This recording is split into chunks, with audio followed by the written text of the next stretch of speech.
오늘 저는 여러분과 함께 빌립보서 4장 1절부터 있는 말씀을 가지고 은혜를 나누고자 합니다. 여러분께서 빌립보서 4장을 다 찾아주시기 바랍니다. 우리 1절 읽겠습니다. 그러므로 나의 사랑하고 사모하는 형제들, 나의 기쁨이요 면류관인 사랑하는 자들아, 이와 같이 주 안에서 서라. 자오한 사도 바울 선생께서 빌립보 성도들을 엄청나게 사랑했어요. 그건 또 사도 바울 선생이 사랑하는 것보다도 바울 선생 안에 계신 예수님께서 빌립보 성도들을 극히 사랑하셨습니다. 물론 모든 성도들을 사랑하지만 그러나 그 중에도 특별히 충성스럽고 헌신적으로 주를 섬기는 사람들을 주님이 더 사랑하는 것입니다. 그런데 바울 선생이 빌립보 성도들을 사랑하는 그 사랑의 언어를 여기에 표시해 놓습니다. 그러므로 나의 사랑하고 사모하는 형제들. 그냥 사랑하는 것은 그냥 사랑하지만 사모한다는 것은 열렬히 흠모한다는 것을 말하는 것입니다. 그냥 부부간에 결혼해서 서로 사랑한다. 그건 말만 할 수도 있는 것입니다. 그냥 사랑한다. 그러나 부인이 남편을 사모한다. 열렬히 흠모하는 거죠. 남편이 아내를 사모한다. 순간도 잊지 않고 마음속에 흠모한다. 사랑과 사모는 항상 같이 가지만은 그러나 사랑은 좀 형식적인 면이 있으나 사모는 더 내면적으로 마음속에 흠모하는 것을 말합니다. 바울 선생은 빌립보 교인들을 사랑할 뿐 아니라 마음에 뜨겁게 흠모를 했습니다. 그러므로 24시간 빌립보 교인들을 잊어버릴 수가 없는 것입니다. 굉장한 일인 것입니다. 사랑하고 흠모한다. 만일 여러분이 이런 편지를 받으면 굉장히 마음에 충격일 것입니다. 내가 당신을 사랑하고 흠모합니다. 사랑만 합니다. 그런 것보다는 사랑하고 당신을 흠모합니다. 주야로 사모하고 흠모한다. 이거 굉장히 큰 인정을 받는 것입니다. 그러므로 나의 사랑하고 사모하는 형제들, 또 한 걸음 더 나가서 나의 기쁨이요 면류관인 사랑하는 자들아. 바로 빌립보 교인이 이 사도 바울 선생의 기쁨인 것입니다. 빌립보 교인들만 생각해도 마음이 기뻐요. 여러분, 아주 사랑하고 흠모하는 사람 곁에 있으면 기쁩니까? 안 기쁩니까? 기뻐요. 내가 사랑하고 흠모하는 사람하고 있으면 아무것도 안 해도 쳐다보고만 있어도 기쁩니다.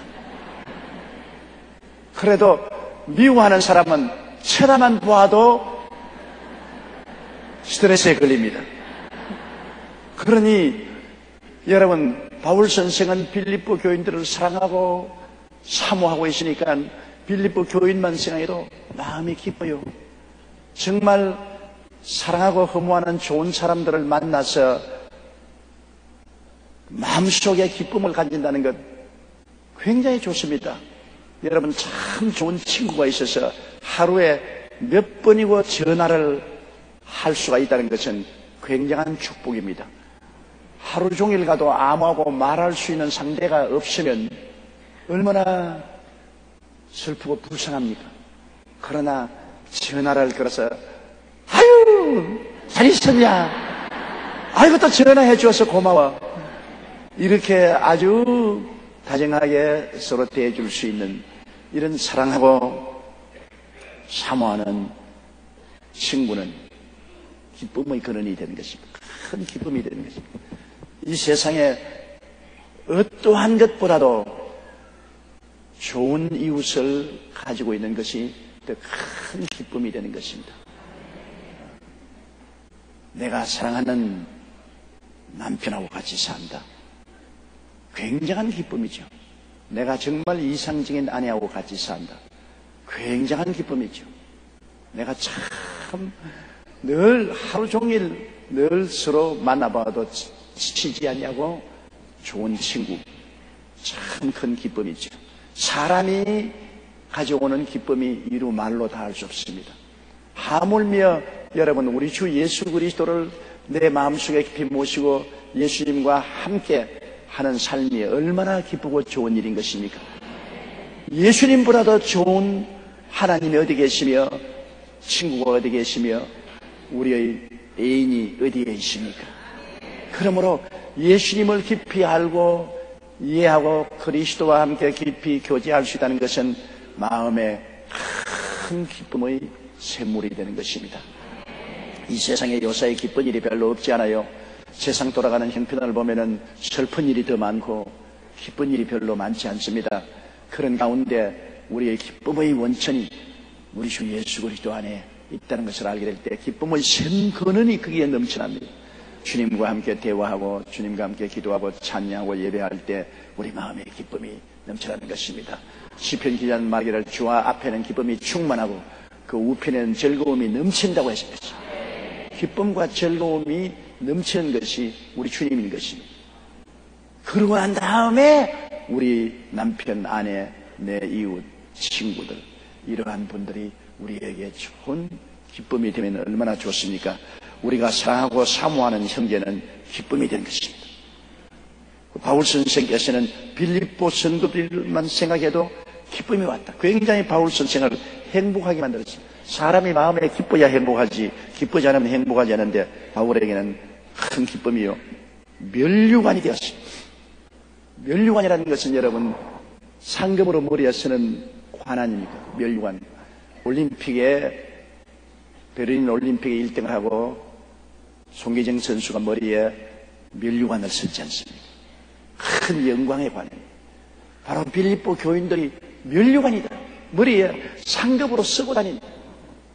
우리의 이웃이 면류관이 될 수도 있고 가시관이 될 수도 있습니다.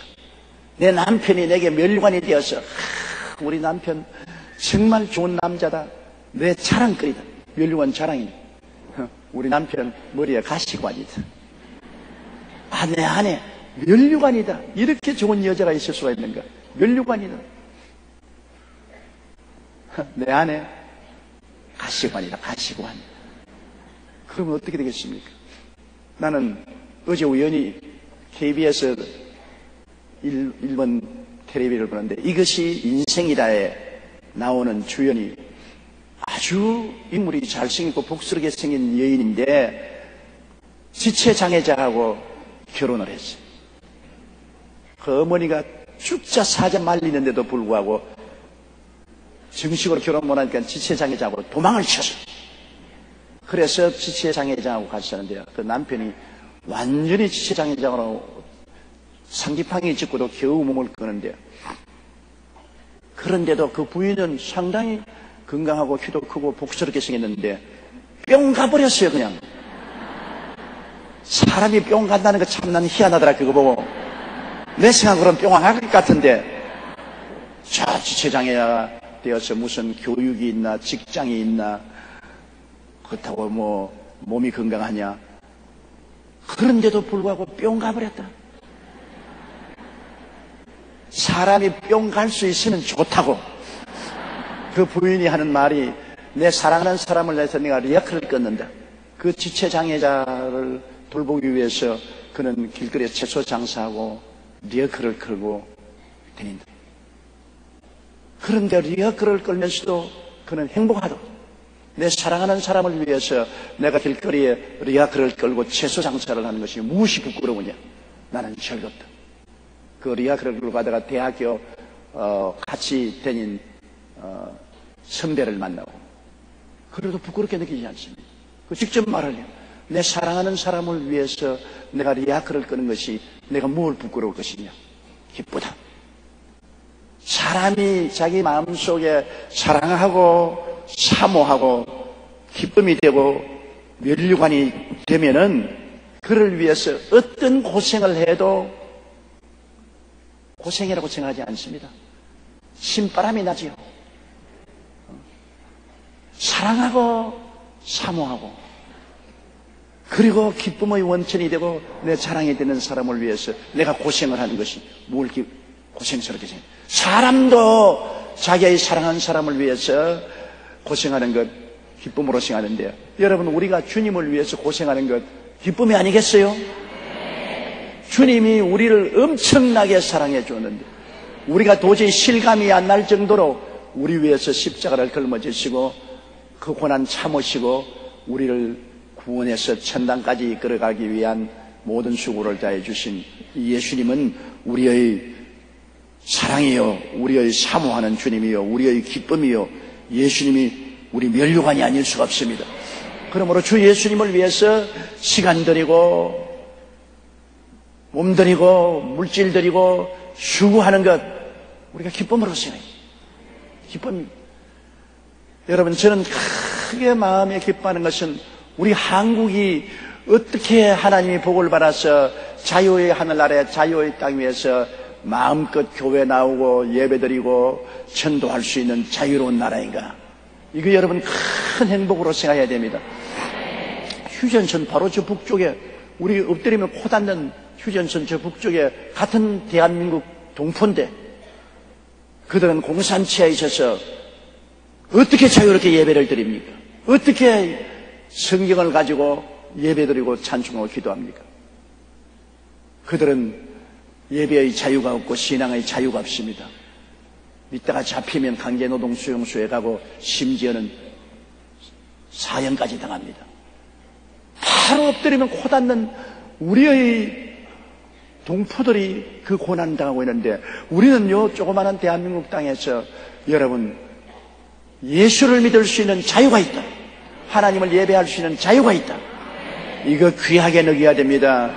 이거 귀하게 여기고 그래서 이 자유로운 땅이 하나님의 보호를 받고 축복을 받고 하나님이 능력을 주시도록 나라와 민족을 위해서 기도해야 되는 것입니다. 이 나라가 우리가 사는 터전이고 여기에서 우리가 하나님을 마음대로 섬길 수 있어 1200만 성도와 5만 교회와 10만 주의 종들이 이것에 살 수 있는 이런 자유의 땅이 별로 많지 않습니다. 경제적으로는 부유하지만 이웃나라 일본 보세요. 하늘나라는 없습니다. 우상천지입니다. 세상에서 경제적으로 우리보다 좀 잘 살지 몰라도 미래가 없습니다. 모두 다 지옥을 향해서 가고 있습니다. 그리고 여러분 우리 주변에 동남아시아를 생각하십시오.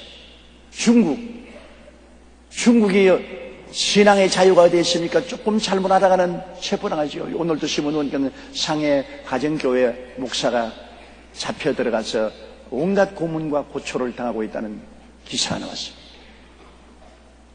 최근에 텔레비에 보니까 파키스탄의 목사님이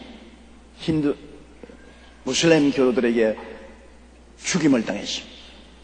그러자 그 부인이 그 목사 뒤를 이어서 계속해서 성경 공부하고 신방하고 열심히 하나님 사업을 합니다. 어떻게 해서 남편이 살해를 당했는데 당신이 일을 합니까? 남편은 주를 위해서 살해당했지만은 남편이 돌보던 양무리를 내가 흩어버릴 수가 없었다. 우리 남편의 유지를 쫓아서 그 양무리를 내가 돌봐야 됩니다. 그도 생명의 위협을 당하면서도 신방하고 전도하고 예배드리고 있는 것을 보았습니다. 그런 어려운 점이 얼마나 많습니까? 저 중동 이슬람교 국군에서는 어디에 감히 예배를 드릴 수가 있습니까?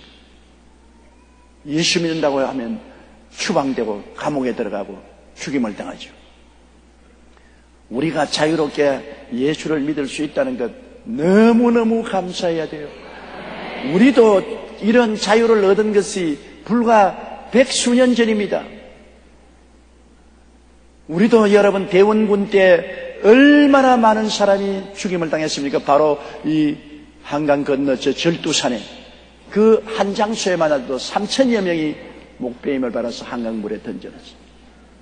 우리 대한민국 땅은 그 다음 1.36년 동안에 얼마나 핍박을 받고 순교를 많이 당하고 6.25 때 예수 믿는 사람들이 얼마나 많은 희생을 당했습니까? 이 강토는 우리 선조들이 예수 그리스도 때문에 피를 강물같이 흘리고 죽음을 당했습니다.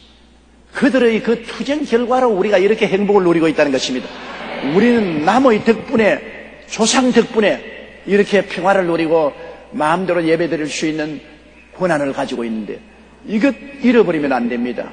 이거 귀하게 간직해야 돼요. 만일 북한이 쳐들어와서 우리를 점령했다고 합시다. 교회가 어디 있으며 기독교가 어디에 존재할 수 있습니까? 다 풍지박산되고 말 것입니다. 절대로 우리가 가지고 있고 누리는 이 신앙의 자유와 행복을 값싸게 생각하면 안 돼요.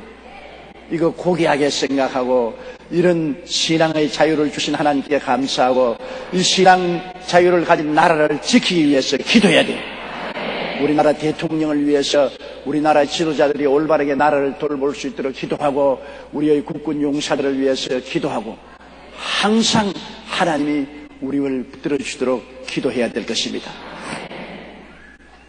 그래야 우리가 정말 사랑하고 사모하며 우리 기쁨이여 면류관이 되신 우리 예수님을 모시고 우리가 행복하게 살 수 있잖아요.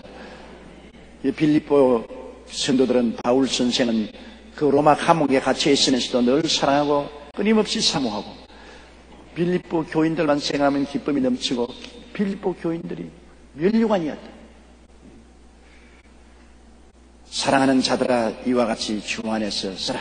지금까지 주님 안에서 굳세게 서 계시는데 이와 같이 계속해서 주님 안에서 믿음으로 굳세게 서라. 서는 것 반대는 뭡니까? 넘어지는 것입니다. 넘어지면 큰일 나죠. 주 안에 우리가 굳세게 서야지요. 아무리 시험과 환란이 있다고 풍파가 와도 굳세게 서야지. 시험과 환란이 있다고 풍파가 또 온다고 그냥 자빠져 버리면 그건 큰일이죠. 그러므로 한결같은 신앙에 굳세게 서라. 우리는 십자가 중심의 신앙으로 굳세게 서야 되는 것입니다. 예수님의 십자가 중심으로 굳세게 서서 주님께 의지하고 어떠한 풍파도 우리를 흔들지 못하게 됩니다. 최근에 내가 자세히 알아보지 못했지만 이단이 생기는데 자기가 성령이라고 말하는 거기에 많은 우리 순복음 교인들도 그분이 지도하는 예배에 참석해서 처음 듣는 진리라고 그렇게 말한다는 말을 듣고 내가 탄식을 했습니다. 왜? 그 사람들은 누구냐? 자빠진 사람들입니다. 자빠진 사람. 어떻게 사람이 성령이 됩니까? 그런 모독적인 음사가 어디 있습니까? 하나님의 이름을 망령되이 부르지 말라고 제3계명에 있는데 어떻게 사람이 성령이 돼요? 아버지와 아들과 성령 삼위일체 하나님은 영원한 신성이요. 어디 감히 그것을 넘봅니까? 인간이 자기를 성령이라는 것은 바로 루시퍼 사탄이 들어와서 그렇게 하는 것입니다. 마귀가 하나님처럼 되려다 쫓겨났지 않습니까? 어디에 감히 하나님께 자기를 견주옵니까? 그것이 새로운 진리라고 귀를 기울이고 춤기하고 나가는 사람들은 자빠진 사람입니다. 세상에서만 자빠진 게 아니라 영원히 지옥까지 처자빠진 것입니다.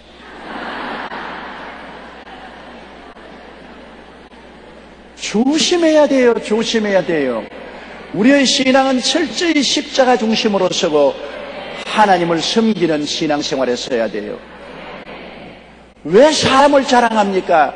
사람이 어떻게 내가 하나님의 아들이라고 말할 수 있으며 내가 만왕의 왕이라고 할 수 있으며 내가 성령이라고 말할 수 있습니까? 우리가 그동안 짧은 세월 동안 예수 믿어왔지만은 우리 한국에도 자기가 만왕의 왕 만주의 주라는 사람이 수없이 생겨나고 자기가 성령이라는 사람도 생기고 자기가 천부라는 사람도 생겨나고 그러다가 세월이 흘러가자 한 사람 두 사람 그런 주장하는 사람이 다 뒤졌습니다.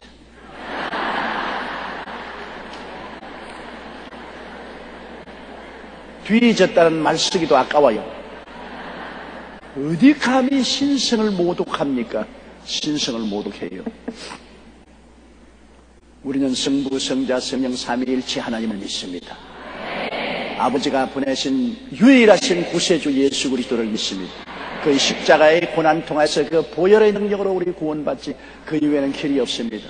그리고 성령이 오셔서 우리를 감화 감동해 주시고 지혜와 총명과 모략과 재능을 주셔서 하나님을 섬기게 해주시는 역사를 믿습니다. 거기에서 흔들리면 안 돼요. 이 근본적인 진리 속에 굳게 서는 여러분 되시길 주의 이름으로 축원합니다. 여기에 흔들리면 큰일 납니다. 굳게 신앙에 있어서 타협하면 안 되는 것입니다. 그 다음에 2절요. 이와 같이 내가 요디아를 권하고 순두개를 권하노니 주 안에서 같은 마음을 품어라. 빌립보 교회는 여성 파워가 굉장히 강한 교회입니다. 왜냐하면 처음 빌립보 교회가 세워진 것은 자주장사 누구라고요? 루디아를 통해서 세워진 것입니다. 어떤 남자가 세운 것 아니에요.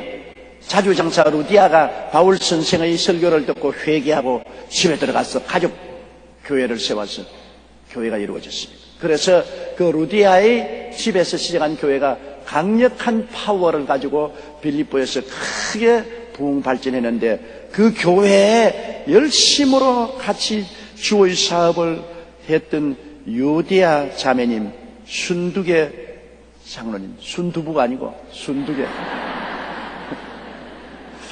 요디아 자매님과 순두개 자매님이 있었는데, 이 두 자매님이 양대 산맥으로 교회 세우는데 헌신하고 교회가 자라는데 헌신했는데 그만 파가 갈라졌어요. 교회가 두 여성에 의해서 빌립보 교회에 파벌이 생겼습니다. 교회는 여러분 예수 그리스도 안에서 굳세게 서야지, 인간적인 생각으로 파벌이 생기면 절대로 안 됩니다. 그게 우상숭배예요. 사람을 파벌로 세워서 섬기는 것이 우상숭배가 되는 것입니다. 교만이고 우상숭배죠. 교회는 사실은 여성들의 헌신 아니고는 교회가 되지 않습니다. 빌립보 교회도 리디아의 집에서 생겼어요. 지금 또 소리가 왜 저래?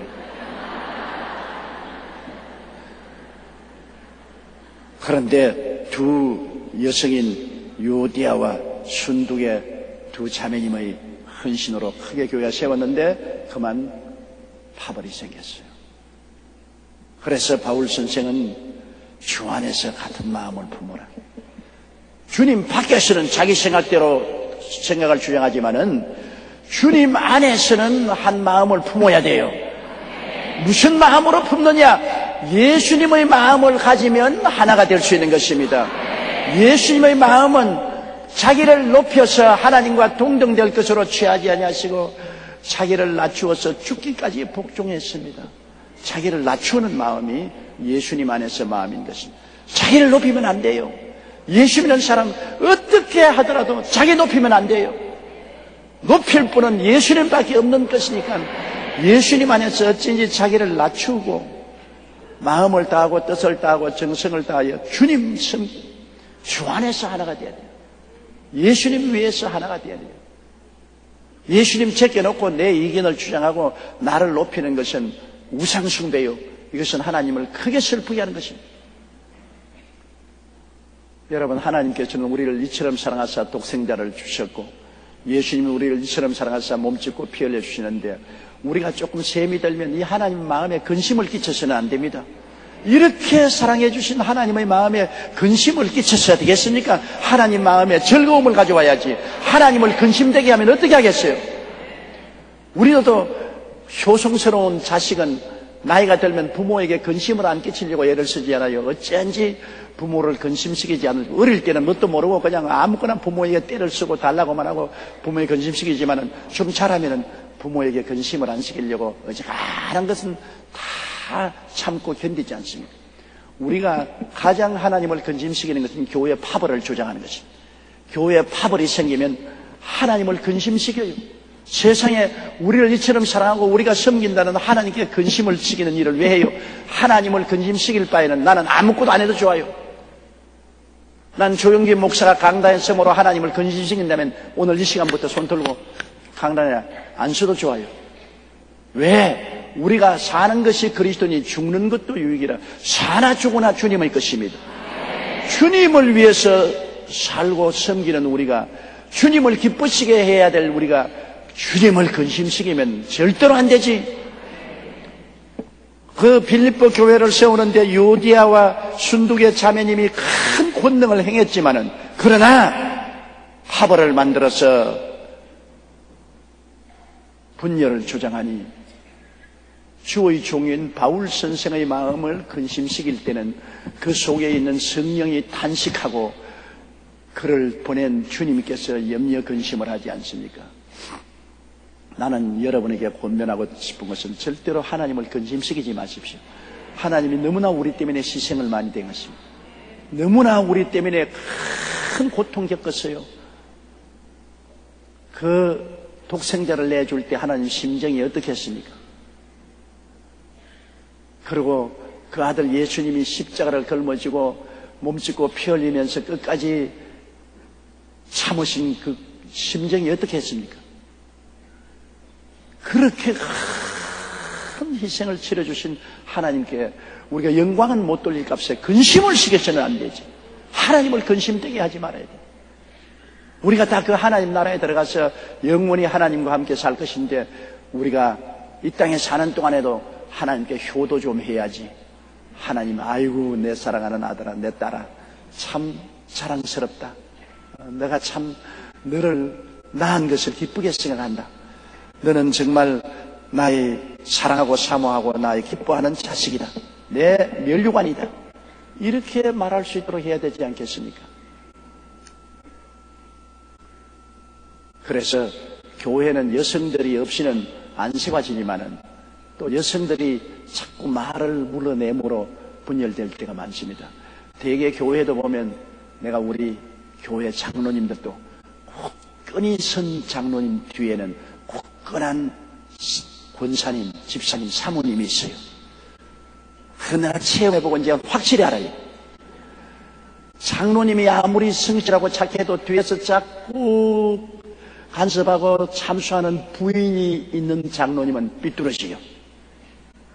부인에게 안 휘어잡히는 남자 한번 나와보라고 하십시오. 젊을 때는 좀 더 큰 소리 하는 남자들이 많지만은 40대 이후가 되면은 전부 다 주눅이 들어가지고서 부인에게 꼼짝도 못해요. 특별히 악한 사람 이외에는 부인이 시키는 대로 해요.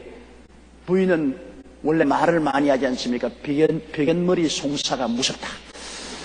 백연머리에서 계속 말을 합니다. 사람이란 자기가 가깝고 사랑하는 사람이 자꾸 말하면 한 번 말하고 두 번 말하고 세 번 말하면 달라져요. 10번 찍어 안에 넘어가는 나무가 없다는 그 말은 어떤 사이냐? 남편과 아내 사이를 말하는 것입니다. 아내에게 10번 찍혀서 안 넘어갈 남편이 어디 있어요? 그런데 내가 가만히 보니까 교회에 충성스럽고 주의 종을 사랑하고 하늘나라를 열심히 받드는 우리 권사님이나 집사님이 부인이 된 그 집 장로님이나 집사님은 건전해요. 옴짝도 안 해요. 왜? 조금 잘못하다가 부인에게 협박을 당하고 당신 그런 데 가입하지 마라. 그런 소리 듣지 마라. 아세 귀도 기울이지 마라. 안 기운다니까 그렇게 조심하라고. 그러면 우리 마누라에게는 혼난다. 아주 쫙 바로쓰게 되는 것입니다. 그러므로 교회는 여성들이 세우고 여성들이 무너뜨립니다. 그만 잊지 말아야 돼요. 여성들이 세우고 여성들이 무너뜨리는 것입니다. 남자들은 앞에서 설치지만은 그 다 뒤에서 조정하는 건 여성들이 조정을 해요. 남자들은 꼭두각시 노릇하고 있어요. 실제로 여성들의 힘이란 나라를 흥하게 하기에도 망하게 합니다. 나라가 흥하는 것도 여성들의 도움으로 흥하고 망하는 것도 여성들의 도움으로 망합니다. 어떤 훌륭한 우리 한국의 정치적 지도자요 장관은 그 부인 땅 투기 때문에 자리를 내놓았지 않습니까?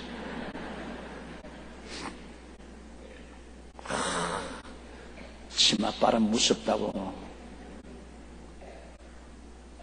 그러니까 요사이 젊은 남성들이 장가를 안 가려고 그래요. 참 두드러진 문제가 내게 안수기도 받으러 오는 많은 우리 여성도들이 아들 장가 좀 가게 해달라고 와서 부탁하는 사람이 점점 더 많아지는데 왜 장가를 안 하니까 장가 가면 요사이 여성들에게 휘어돌리기 때문에 자유롭게 살고 싶다. 그래서 장가를 안 간다는 겁니다. 시집도 또 안 가려고 그래. 직장 얻어서 내가 편안하게 살지 뭐 남편 정도로 하기. 시집도 안 가려고 하고 장가도 안 가려고 하고 애도 안 낳으려고 하고. 우리나라의 인구가 급속도로 감소하는데 이거 큰일 났어. 새로운 변화가 다가와야 돼. 그 다음 3절요.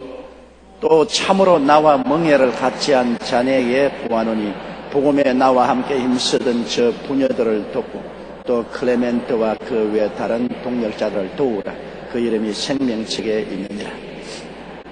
여기 바울 선생이 자네라고 한 거 보니까 이 사람은 빌립보에서 원로인 같습니다. 빌립보에서 그 교회에서 참 존경받는 원로인데 이름은 기록되지 않습니다. 이분의 영향력이 빌립보 교회에 상당히 큰 것 같습니다. 그래서 바울 선생은 나와 멍에를 같이 한 사람, 멍에를 같이 한다는 것은 여러분 소 이렇게 바꿔놨는데 멍에 하나 넣고 같이 걸머지는 겁니다. 대개 멍에를 같이 한다는 것은 부부를 말하는 것입니다. 남편과 아내는 한 멍에서에 함께 끌고 간. 그럼 바울 선생께서 빌립보에서 목회를 할 때 그와 꼭 같이 힘을 쓴 동지를 말하는 것입니다. 바울과 함께 힘을 쓴 정말 하나가 된 동지, 이 멍에를 같이. 또 참으로 나와 멍에를 같이 한 자네에게 구하노니. 그러니 그 사람이 바울 선생 다음으로는 빌립보 교회에서 영향력이 있는 지도자인데 그 구하노니 복음에 나와 함께 힘쓰던 부녀들을 도와라. 내가 복음 전할 때 열심으로 같이 신방하고 열심으로 전도하고 열심으로 기도하고 도와준 그 부녀들을 도와주라. 특별히 유대와 순두개를 잘 화합하도록 도와주라. 부녀들을 도와주라. 바울 선생이 복음 전개에 성공할 수 있는 것도 가는 곳마다 많은 여성도들이 바울 선생과 함께 전도하고 기도하고 신방하고 물질적으로 도와줬기 때문에 바울이 성공할 수 있습니다. 여성도들이 뒤에 받들어주기 때문에. 사실은 제가 47년간 목회했지만은 조용기 목사가 오늘 이 자리에 있기 위해서는 여성 성도들의 협조가 아니고는 절대로 안 됩니다. 제 처음 여성 성도가 최자실 목사님입니다. 나는 최자실 목사님 도움 아니었으면 아예 목회도 시작도 못했어요. 제가 신학교 졸업할 때가 23살이고 아무것도 모르고 돈도 아무것도 없고 사회 경험도 없고 어찌해야 좋을지 나는 알 수 없도다 탄식만 하고 있는데 그때 최자실 목사님은 43살이었어요. 그러니 샤틀 공장 사장도 하고 돈도 있고 한참 실력이 있을 때는 그 최자실 목사님이 저를 아들처럼 끌어주고 힘을 주고 목회하도록 천막이라도 살 수 있는 돈도 주고 끄직대기라도 살 수 있도록 해주고 그리고 뒤에서 그냥 자꾸 사람들을 모아줘요. 제가 목회를 할 수 있도록 전부 설득을 해가지고서 사람들에게 그냥 교회에 오도록 만들고 또 설교를 듣고 23살짜리가 무슨 설교를 할 줄 알아요. 그래도 은혜 받았다고 자꾸 격려를 하고 그래서 우리 최하실 목사님과 그 다음에 교회 부인회 회장과 부인회 임원들 부인회 회원들이 전부 저를 감사해서 밀어주고 기도해주고 도와주고 그 다음에는 지구역장들 우리 교회가 처음으로 이 세계에서 지구역을 조직했지 않습니까? 지구역장들이 아예 그냥 발이 닳도록 빨간 가방 들고 설치는 바람에 교회가 컸다고요. 내가 어떻게 교회를 키웁니까? 지구역장들의 활동이란 도저히 상상을 할 수가 없어. 지금 우리 지구역장들은 좀 느슨해졌지만은 서대문에 있을 때의 지구역장들은 아예 공포의 대상이었다고. 그 빨간 가방을 두고 설치면 모든 사람들이 다 그 앞에 떨었다고. 그런 여성도들의 헌신적인 충성과 그리고 11조 건축헌금, 성경금들 어제 남자 성도들에게서 나오나요? 여성도들이 이래 짜게고 저래 짜게 해서 내주어서 오늘날 여의도 순복음교회가 되고 세계적인 교회가 된 것은 여성도들 때문에 된 것입니다. 내가 그거 잘 알고 있어요. 모르는 건 아닙니다, 여러분. 그래서 제가 교회 설 때마다 우리 여성도들에게 감사하게 생각하고 고맙게 생각한다고.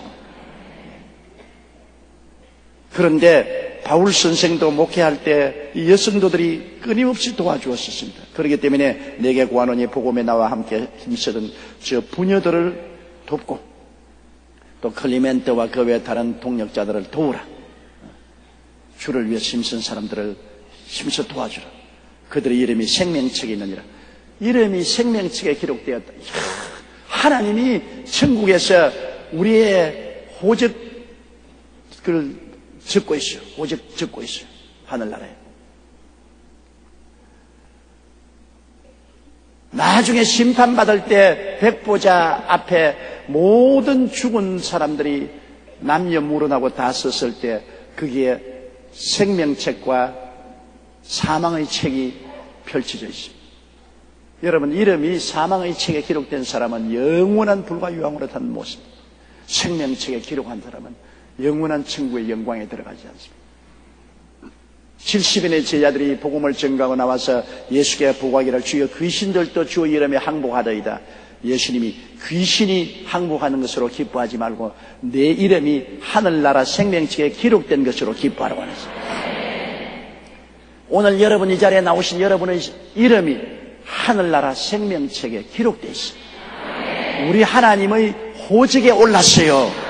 우리 아버지가 호주인데 그 호주의 아들인 예수님의 동생이요 신부들로서 그 하늘나라 호적부에 쫙 올랐어. 이야, 그 이름이 하늘나라 생명책에 올랐으니 보통 아니지요. 이 세상 사람들은 하늘나라 호적에 못 오른 사람이 얼마나 많은데 우리는 호적에 올랐어요. 어떻게? 예수를 믿음으로 말미암아 그 보혈의 공로로 하나님의 생명책에 기록된 거죠. 여기에 빌립보 교회를 위해서 힘쓴 이 모든 사람들이 생명책에 기록되어 있다. 우리 여의도 순복음 교회에 서는 성도들 모두 다 생명책에 기록되어 있다. 그러므로 하나님이 아시고 귀하게 여기시는 것을 우리가 알아야 되는 것입니다. 그 다음 4절요. 주 안에서 항상 기뻐하라. 내가 다시 말하노니 기뻐하라. 이 세상에 우리가 기뻐하는데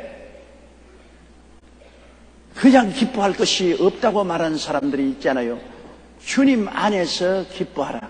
우리 주 예수 그리스도 안에 들어오면 기뻐할 일이 많이 있어요. 세상에는 기뻐할 것이 없지만 주 안에서는 기뻐할 일이 많이 있어요. 왜? 내 죄사함을 주셨으니 내가 그걸 생각하면 기뻐할 수밖에 없고, 세상과 마귀를 벗어버리고 성결하게 해주셨으니 기뻐할 수밖에 없고, 우리를 채찍에 맞아서 병에서 해방되게 만들어 주셨으니 기뻐할 수밖에 없고, 저주받아 십자가에서 아브라함의 복을 허락하고 저주를 제하여 주셨으니 기뻐할 수밖에 없고, 생명책에 우리를 기록했으니 기뻐할 수밖에 없어. 우리가 이 세상에 아담과 하와 속에서 3대 재앙에서 3중 축복으로 영혼이 잘 되고 범사에 잘 되며 강건하게 해주시니 기뻐할 수밖에 없고, 우리에게 4대 신분을 주었지 않습니까? 태가진 족속이요 왕같은 재상이요 거룩한 나라요 그 소유된 백성이 되었으니 기뻐할 것밖에 없다. 오색 찬란한 오중 복음을 옷 입고 3중 축복의 두루마기를 걸치고 4중 신분의 메달을 달고 탁 서니 어떻습니까? 여러분 명절날 자식들에게 새우 딱 입혀놓고 난 다음, 와, 내 아들 인물 나네, 내 딸 이렇게 입혀놓고 하니 참 인물 나네. 그 옷 입혀놓고 부모도 기쁘고 입은 사람도 기쁘죠. 우리가 주님 안에서 기뻐할 것 얼마나 있으면 세상의 슬픔이 없을 수가 없습니다. 모든 사람들은 세상에서 슬픔을 당합니다. 세상에 태어날 때 웃고 태어난 사람은 손 들어보세요. 그러고 태어난 사람은 손 들어봐요. 한 사람도 없네. 아이고 어떻게 한평생 살아갈꼬, 어떻게 살아갈꼬. 울면서 태어난, 다 울면서. 이 세상에 삶 자체가 슬프니까 한평생에 슬픔이 없는 사람이 없습니다. 항상 크고 작은 슬픔이 있어요. 인생은 고해라 그러지 않습니까? 바다를 항해하는 배가 조용한 명경지수가 있을 수 없지요. 항상 바다가 출렁이니까 배가 항상 출렁이. 앞뒤로 피칭, 좌우로 롤링, 끊임없이 배는 요동하지 않습니다. 우리 인생이 고해 바다를 사는 동안 끊임없이 슬픔이 파도처럼 우리에게 다가오는 거죠. 좀 적은 슬픔이 있는가 하면 더 큰 슬픔이. 굉장히 기뻐도 슬퍼진다고. 희한하게 여러분, 굉장히 기뻐도 왜 슬퍼졌느냐? 이것 다 얼마 안 가면 다 사라져버리고 없습니다. 진시황이 중국을 통일하고 난 다음에 밤새도록 양재강에서 술을 마시고 흥을 즐기고 아침 안개가 뿌열 때 기생들하고 신하들을 거느리고 항구에 들어오면서 그가 지은 시가 있습니다. 희락 극해여 애증다로다. 희락이 극하니까 그 다음 반대가 불어 슬픔이 너무나 많다. 밤새도록 술을 먹고 유흥을 즐기는데 아침에 항구로 돌아오니까 즐긴 것만큼 마음에 슬픔이 꽉 들어찼다. 햇빛이 강렬하게 비치면 뒤에 뭐가 더 강합니까? 그림자도 강하다. 햇빛이 덜 비치면 그림자도 덜 비치. 인생의 기쁨이 덜하면 슬픔도 덜한데 강렬한 기쁨이 있으면 큰 슬픔도 또 같이 따라옵니다. 이 인생입니다. 기쁨과 슬픔은 항상 햇빛과 그림자와 같이 따라오는 것입니다. 그러니까 우리가 그런 슬픔이 있음에도 불구하고 우리가 기뻐하고 사는 것이 좋다.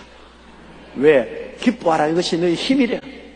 우리 기뻐해야 아침에 일어날 수 있는 힘이 되고, 기뻐해야 일터에 나갈 힘이 되고, 기뻐해야 가족을 돌볼 수 있는 힘이 생기고 살아갈 힘이 생깁니다. 기쁨이 없으면, 슬픔이 있으면 힘이 다 빠져버려요. 한 개인이나 가정을 망하게 하려는 것은 슬픔과 우울증을 가져오게 하면 쉽게 망해요. 힘을 다 잃어버리니까 아무것도 못해요. 그러나 기쁨이 충천하고 넘쳐나면, 힘이 생기면 어떠한 어려운 위기도 극복할 수 있는 용기와 힘이 생기는 것입니다. 기쁨과 직접 연결된 것이 웃는 것이죠. 웃음에 10계명이 있어요. 첫째로 크게 웃어라. 싱긋이 웃지 말고 크게 웃어라. 크게 웃어라. 크게 웃는 웃음은 최고의 운동법이며 매일 1분만 웃어도 8해 동안 더 오래 살아요. 왜? 웃는 것이 여러분 혈류량을 많게 해서 심장병과 뇌일녀를 방지해준다고 과학자들이 최근에 발표했습니다. 그러므로 유산소 운동 30분 하는 것만큼 1분만 웃으면 그만 효과가 있어요. 혈류가 많이 흘러서 심장병과 뇌일녀를 막아줘요. 온유열 하루 볕이 얼마나 뜨거운데 8일 더 산다니 보통입니까, 여러분? 그러므로 벌써 지금 웃었으니까 여러분 8일은 더 살아요. 둘째는 억지로라도 웃어라. 웃을 것이 있어서 웃지 말고 억지로라도 웃어라. 그러면 병이 안 된다. 마음의 즐거움은 양약이라도 마음의 슬픔은 뼈로 마르게 한다. 그러므로 아예 병을 고치려면 억지로도 웃어라. 자꾸 우스운 것을 생각하고 웃어라. 크게 병든 사람이 나은 기록을 보니까 아주 웃기는 텔레비전 프로그램을 사분을 떠와가지고서 하루 종일 틀어놓고 그걸 보고 웃기만 했는데 병이 났다는 거죠. 웃으면은 몸에서 엔돌핀이 나와요. 엔돌핀이 나와가지고서 혈관을 확장시켜줘요. 그러므로 피가 많이 흐르게 해서 병이 나아요. 여러분, 병이 드는 것은 혈액순환이 잘 안 되므로 그곳에서 병이 나는 것입니다. 혈액순환이 잘 되니까 병이 나아요. 그러므로 억지로라도 웃어라. 억지로라도 웃어라. 셋째는 일어나자마자 웃어라. 아침에 찌푸리 그래서 아이고 오늘 또 어떻게 지날까? 안 해. 아침에 일어나서 탁 앉자마자 주여 할렐루야 아이고 기뻐라 할렐루야.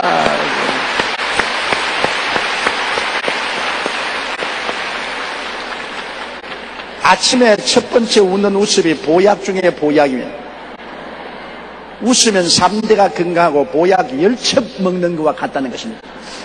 아침에 일어나서 한번 웃으면 보약 10첩을 먹는 거야, 10첩.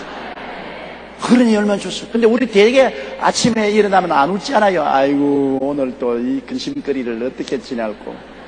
아이고, 출근하기 싫다. 아이고, 밥 짓기 싫다. 이놈의 그 밤낮 일어나서 아침밥 줘야 돼요.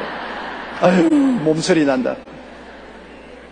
그러면 하루 종일 늘 슬픔이 다가오지만 아침에 웃음으로 시작하라. 여러분 꼭 잊지 마세요. 일어나자마자 웃어라. 그 다음 넷째로 시간을 정해놓고 웃어라. 시간을 정해놓고 기도 시간 정해놓는데 아침 기도할 때 웃고 점심 기도할 때 웃고 오후 기도할 때 웃고 저녁 기도할 때 웃고 기도 시간을 정해놓고 하는 것처럼 그때마다 웃어라. 정해놓고 웃어라. 그 웃음이 큰 생명의 셈이 되기 때문인 것입니다. 다섯째로 마음 속까지 웃어라. 얼굴 근육만 가지고 웃지 말고 마음 속까지 웃어라. 그 다음에 여섯째는 즐거운 생각을 하며 웃어라. 내가 웃을 때 마음속에 생각을 행복한 생각을 해. 행복한 것을 생각하라. 남편이 좋으면 남편 생각하고 웃어라. 아내가 좋으면 아내를 생각하고 웃어라. 자식이 좋으면 자식 생각하고 웃고, 그 다음에 좋은 친구가 있으면 좋은 친구를 생각하고 웃어라. 좋은 것을 생각하고 나쁜 것을 생각하고 웃으면 그 웃음이 진실하지 못합니다. 일곱째는 함께 웃어라. 혼자 웃지 말고. 혼자 웃는 것보다 함께 웃으면 효과가 33배가 남답니다. 그러니까 여러분 오늘 효과 만점이야. 여러분 함께 웃으시니까 효과 만점. 함께 웃는 것이 그렇게 좋아요. 그리고 아홉 번째는 한 번만 웃지 말고 계속해서 웃어라. 웃지 않고 하루를 보낸 사람은 그날을 낭비한 것이나 마찬가지이기 때문에 한 번만 웃지 말고 또 웃고 또 웃어라. 열째로 꿈을 이뤘을 때 상상하며 웃어라. 꿈과 웃으면 한 집에 산다는 것을 잊지 마라. 웃으면 꿈이 이루어집니다. 왜? 웃으면 복이 오니까. 웃는 집에 복이 온단 말이지 않습니까? 웃는 얼굴에 침 모아 뺀다는 말이지 않습니까? 그러니까 찡그린 얼굴로 집안에서 부부간에 대하지 말고 서로 웃으면서 대하라. 아주 화를 내거든 상대방에 화를 내거든 그냥 웃어버려라. 웃음이 중화시키는 능력을 나타내는 것입니다. 그러므로 기뻐한다는 것은 기쁨과 함께 우리가 늘 웃는 것 아닙니까? 성경은 주 안에서 항상 기뻐하라. 내가 다시 말하노니 기뻐하라. 이거 강력한 말 아닙니까? 주 안에서 그냥 잠시만 기뻐하는 게 아니라 항상 기뻐하라. 또 다시 말하노니 기뻐하라. 이게 하나님 명령 아닙니까? 주 안에서 슬퍼하라. 내가 다시 말하노니 슬퍼하라. 그렇게 됐으면 절단강산이지. 그러나 하나님은 기뻐하는 자녀를 좋아하신다. 항상 기뻐하라. 다시 말하노니 기뻐하라. 그러므로 기쁨은 웃음으로 표현하는 것이기 때문에 늘 웃는 여러분 되시기를 주의 이름으로 축복합니다. 늘 웃어요. 그리고 5절에 너희 관용을 모든 사람에게 알게 하라. 주께서 가까우니라. 같이 한번 읽었어요. 너희 관용을 모든 사람에게 알게 하라. 주께서 가까우니라. 관용을 나타낸다. 마음을 크게 하고 마음을 푸근하게 하고 품는 마음. 품는 마음. 내가 전번에 국가조찬 기도회 때 우리 노무현 대통령하고 같이 앉았거든요. 옆에 식사를 같이 하면서 쌍꺼풀을 잘 하시더라고요. 그래서 내가 대통령을 보고서 대통령님 눈에 쌍꺼풀을 하니까 인상이 참 좋습니다. 부드러워 보입니다. 그러니까 대통령께서 나를 보고 웃으면서 눈만 부드러운 게 아니라 마음도 부드러워졌습니다. 그러더라고요. 우리 대통령께서 마음이 많이 부드러워지시오사이. 왜? 쌍꺼풀하고 난 다음 마음이 부드러워졌어요. 마음이 부드러워질 바야 쌍꺼풀 10번도 해도 좋아요. 마음이 부드러워졌다는 것은 마음은 넓게 해서 관용한다. 그날 연설하실 때 보니까 나를 미워하는 사람조차도 내가 포용하겠다. 좋아하는 사람 포용하는 건 쉬워요. 미워하는 사람 끌어안는 것 정말 힘든 것입니다. 그런데 여기 성경에는 너희 관용을 모든 사람이 하라. 모든 사람, 날 좋아하는 사람이나 날 싫어하는 사람이나 나의 친구나 원수나 다 포용하라. 그 포용을 할 수 있을 것 같이 평소에 생각하지만 실제로 내게 손가락질하고 비평하고 욕을 하고 나를 죽이려고 하는 사람을 만나면 포용하는 것 정말 힘듭니다. 나를 그냥 빨가벗기고 나를 그냥 손톱에 피가 묻도록 핥히고 그냥 먹칠을 하고 짓밟고 하는 사람을 포용하려는 것은 너무너무 힘들지요. 저는 이 포용법을 배웠습니다. 47년간 목회하면서 너무나 제가 마음에 투쟁을 많이 한 것은 미워하는 사람 사랑하려고 투쟁한 것입니다. 그냥 사랑해 날 미워하고 날 빨가벗기고 핥히고 먹칠을 하고 짓밟는 사람을 사랑하고 포용하려고 몸부림치는 것 참 힘들어요. 그런데 안 할 수가 없는 게 목사니까 그렇게 해야 되겠는데 내 힘으로 안 되더라고요. 아주 오른뺨을 치면 나도 왼뺨을 때려치고 송사에 내 겉옷을 가지려면 나도 송사에서 지 속옷을 빼앗고 억지로 나를 오리로 가냐면 나는 억지로 심리를 가게 만들고 그게 인간의 반응입니다. 그런데 제가 성경 읽을 때마다 정말 좋아하지 않은 것이 주님께서 악한 자를 대역지 마라. 오른뺨을 치거든 왼뺨도 돌려대고 송사에 겉옷을 가지려면 속옷까지 주고 억지로 오리로 가게 하든 심리까지 가라. 내가 주님 이게 도대체 무슨 상이 이런 게 이게 이런 패배주의를 왜 적었습니까? 이건 패배주의. 이런 거는 성경에 안 적어놓는 것이 좋은데 왜 적어놨습니까? 주님 내가 좋아하는 성경 구절은요. 이는 이로 갚고 눈은 눈으로 갚으라. 배로 주거든 말로 갚아라. 이게 공정하지 않아요. 이게 진짜 이 세상에 주님이 이렇게 패배주의적인 것이 어디 있습니까? 그래도 항상 마음속에 떠나지 않은 것이 주님이 주신 말씀입니다. 그래서 오랜 세월 동안 기도 많이 했어요. 나를 미워하는 사람을 위해서 기도하고 원수들을 망하게 해달라고 기도했다가 아유 아닙니다 축복해 주십시오. 그랬다가 또 아유 아니야 그냥 망하면 꽉 쳐버리는 거죠. 그래도 아이고 또 주님이 저를 사랑합니다. 이렇게 마음의 안정을 얻지 못하고 괴로워하다가 나중에 첫 깨달은 것은 내 힘으로 사랑할 수 없구나. 내 힘으로 사랑하고 관용한다는 것은 억지 소리고 하나의 위선에 부족합니다. 내가 진짜로 용서하고 관용하고 사랑할 수 있는 길은 예수님의 십자가를 끌어안는 길밖에 없어요. 예수님이 십자가상에서 당신을 향해서 머리를 흔들고 침 뱉고 모욕하는 사람을 용서해 주신 것입니다. 용서해 주시오. 주여 저들이 알지 못해서 저러니 저들을 용서해 주옵소서. 방금 전까지도 강도 두 사람이 옆에 한 강도가 두 사람이 다 예수님을 욕을 하고 네가 하나님의 아들이면 우린 십자가에 내려오라고 했다가 나중에 마지막에 한 강도가 깨닫고 주의 나라에 임하실 때 나를 기억하소서 하니까 주님이 그 모욕하던 것 다 잊어버리고 오늘날 너는 나와 함께 낙원에 있으리라. 천당까지 데려가겠다고 말씀하십니다. 십자가를 끌어안을 때 십자가에서 예수님이 그 많은 흉악한 원수들의 죄를 대신 짊어지고 죄인 아닌 그가 죄인이 되고 흉악범이 아닌 그가 흉악범이 되어서 몸짓고 피 흘려 죽으신 그 예수님의 십자가를 끌어안고 내가 예수 그리스도의 십자가 때문에 그 보혈의 능력으로 내가 용서받고 의롭다함을 얻고 하나님의 영광을 받았는데 내가 그 십자가 끌어안고 난 다음 그리스도와 같이 용서하고 하나님 축복을 안 빈다면은 십자가 내 던져야 된단 말입니다. 십자가 없을 때는 그렇게 할 수 있는데 내가 예수 그리스도의 십자가를 끌어안고는 십자가의 능력에 사로잡힐 수밖에 없어요. 그때부터 시작해서 내 미워하는 자, 내게 원수진 자가 내 앞에 나타나면 나는 십자가를 끌어안습니다. 십자가를 끌어안습니다. 주여, 나는 용서 못하지만 십자가의 능력으로 용서할 수밖에 없고 나는 관용 못하지만 예수님의 십자가를 내가 끌어안았으니 내가 관용할 수밖에 없습니다. 나의 힘으로는 안 되지만 예수님의 십자가의 능력으로 사랑 못할 사람 사랑하고 미워할 사람 용서하고 관용 못할 사람 관용할 수 있으니 감사합니다. 십자가의 능력으로 돼요. 여러분 수양과 도덕으로 안 돼요. 힘쓰고 애써도 안 돼요. 미워할 사람 꼭 미워하게 돼요.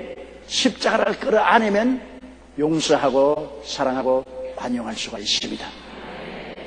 그러니 십자가의 힘이 얼마나 큽니까? 십자가의 능력이 너무나 큽니다. 너희 관용을 모든 사람에게 알게 하라. 주께서 가까우시냐? 왜? 관용하는 사람 곁에 주님이 계신 것입니다.